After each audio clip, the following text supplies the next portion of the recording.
مرحبا. حلقة جديدة رح نحكي فيها بمواضيع بتساعدنا وبتفيدنا حتى نطور من حالنا ونكون أفضل.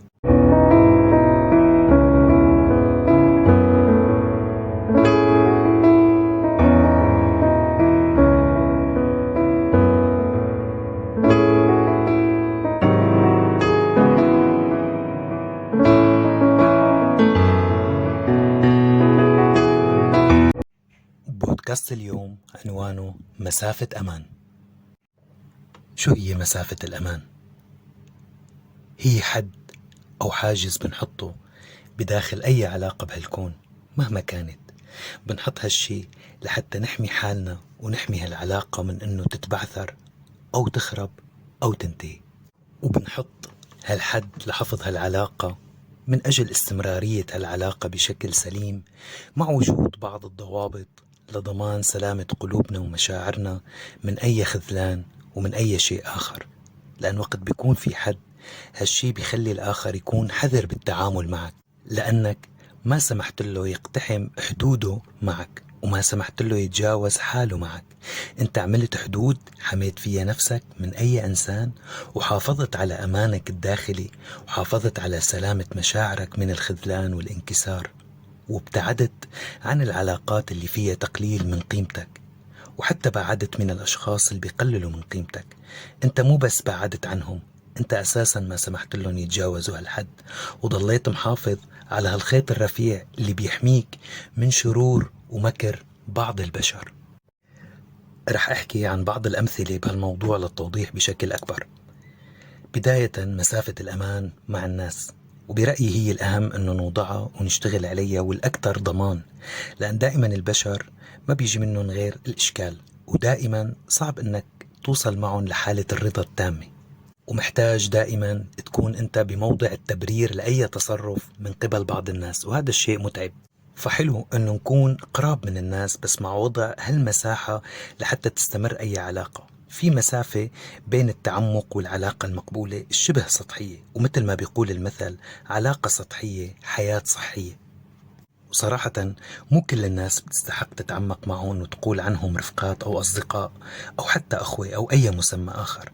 حتى لو قربت من الناس، خلي حد لهالعلاقة، ووقت تشوف هالشخص اللي قدامك بدأ يتجاوز حدوده أو بدأ يتصرف تصرفات عكس مبادئك أو أفكارك أو حتى شخصيتك اللي بتظهرها للناس، وقتها بتكون جاهز لحتى تنسحب بكل أمان ومن دون ما تحط حالك أو تستنزف حالك بهالعلاقة أو مع هالإنسان. وكتير مهم أنه مو ضروري تحكي كل شيء أو أي شيء لأي حدا مهما كانت علاقتك معه متينة أو قوية. خلي مساحة خاصة إلك، خلي زاوية خاصة إلك ولأمانك.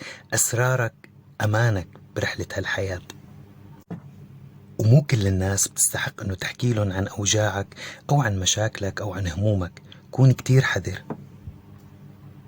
وحسوب ألف حساب قبل ما تقول عن فلان صديق أو أمين أو خرج أني أحكي له عن حياتي الخاصة، أو أني أفتح له الصندوق الأسود يلي جواتي، أو أفتح له قلبي. ويفضل أنه قلبك ما تفتحه، خليه مسكر. وإذا بدك تفتح قلبك وتحكي كل شي جواتك، فالأفضل أنك تحكيه لرب العالمين، هو الوحيد يلي بيسمعك وبيقبلك مثل ما أنت. ولا تفضح ما ستره الله معك لو لمين ما كان وشو ما كان. ومن هاي الحالة بننتقل لمسافة الأمان بالحب. وأغلبنا وقت نحب أو نلاقي حدا نرتاح معه ونرتاح إله بدون أي ضوابط ونفتح قلوبنا إله ومنبلش حكي وحكي وحكي، شي بينحكى وشي ما لازم ينحكى، وعلى مبدأ هذا حبيبي وهي شريكتي ولازم تعرف كل شي عني وهذا جوزي. بس ممكن لحظة من فضلك، أصلا مين قلك أنه لازم الطرف الآخر حتى لو كان شريك يعرف كل شيء؟ مو ضروري ومو لازم. بس نحن كشعوب عربية وعاطفية ما بعرف شو اللي بيخلينا دائما نحكي كل شيء بقلوبنا للطرف الآخر، والطرف الآخر ما بيستقبل الكلام كلامه بس، بضل محتفظ فيه لأي مناسبة، لأي خلاف، لأي إشكالية دغري بيرجع بيذكرنا بالشيء اللي حكيناه، إن كان ماضي بعلاقات سابقة أو إن كان أسرار ما لازم تنحكى. فالواحد لازم يكون كتير حذر. طبعا نحن ما عم نقول انه نحن ما نحكي للشريك، بالعكس، مو غلط انه نحن نحكي للشريك بعض الاشياء وبعض المعلومات عن حياتنا وبعض الاسرار العادية وبعض التفاصيل، بس كمان بحذر، بدون ما نكون فاتحين كل شي بالقلب بشكل كامل وبشكل واسع. يعني مثلا ما في داعي تقول لمرتك انك على خلاف من حدا من اقربائك، او انه اخواتك انت وياهم علاقتك مانا جيدة. ومو ضروري انت تقولي لزوجك انه اهلك مانن جيدين، ما في داعي. وما في داعي إذا رحتي لعند أهلك زيارة ورجعتي بلشي تنتقدي الأهل قدام الزوج. والعكس كمان، حتى الزوج لما بيروح لعند أهله ما في داعي لما يرجع يحكي عن أهله مهما كان الكلام قدام زوجته، لأن ممكن الشريك اللي أنت مأمن فيه ممكن يحكي هاي الأسرار لأهله، ممكن يحكي هاي الأسرار لأصدقائه. يعني ممكن أنت تفتح قلبك لزوجتك، هي تحكي لأهلها، وأهلها ينقلوا الأخبار والقصة والموضوع والتفصيل الصغير يوصل لتفاصيل كبيرة، ويصير موضوع هو بسيط بس يوصل للناس بصيغة تانية.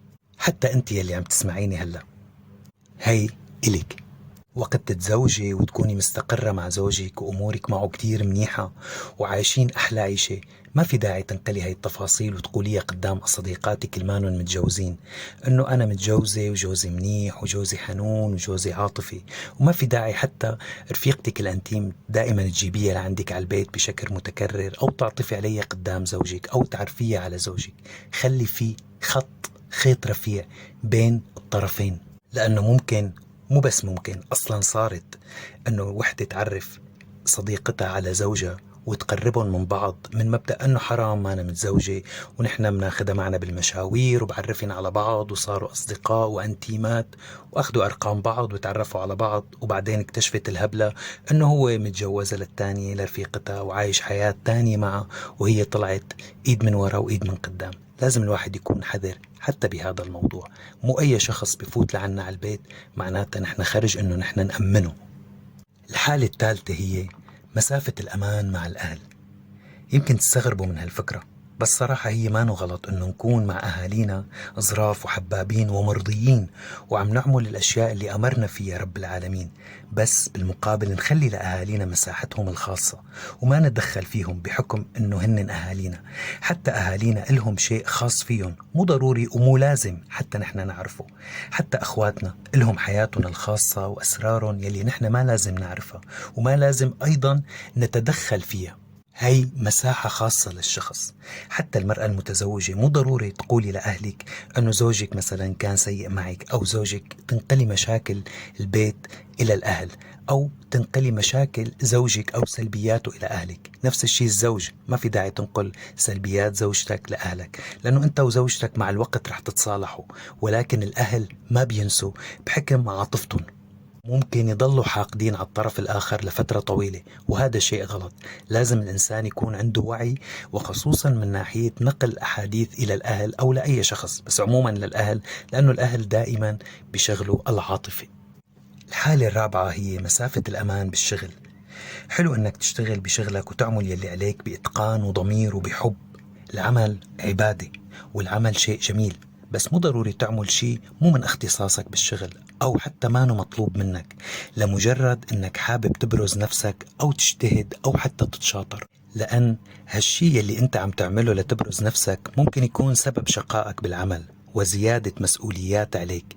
يعني الشي اللي أنت عم تعمله قادر تعمله، وفيك تعمل شي إضافي، معناتها أنت إجاك شغل إضافي بنفس الراتب، وهيك بتكون أنت فتحت على حالك باب إضافي. مسافة الأمان بينك وبين الشغل وصاحب الشغل ضرورية. تعمل يلي عليك وفقط بس.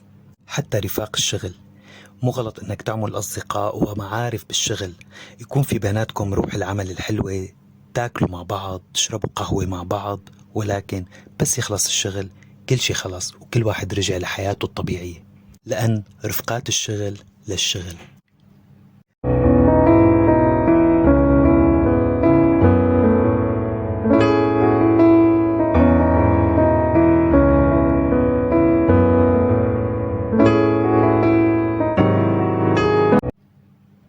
لابد من وجود مسافة أمان تعيد لقلبك توازنه ولروحك سلامة، وتاخد هالمسافة على كافة العلاقات، إن كانت حب، أقارب، أصدقاء.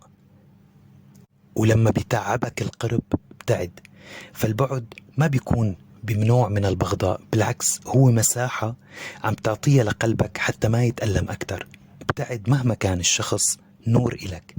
فالمصباح اللي بيمنح الفراشة نور هو نفسه يلي بيحرقها إذا بالغت بالاقتراب منه، والبحر يلي بيروي كل شي حواليه بسخاء رح يغرقك إذا تعمقت بدخولك فيه.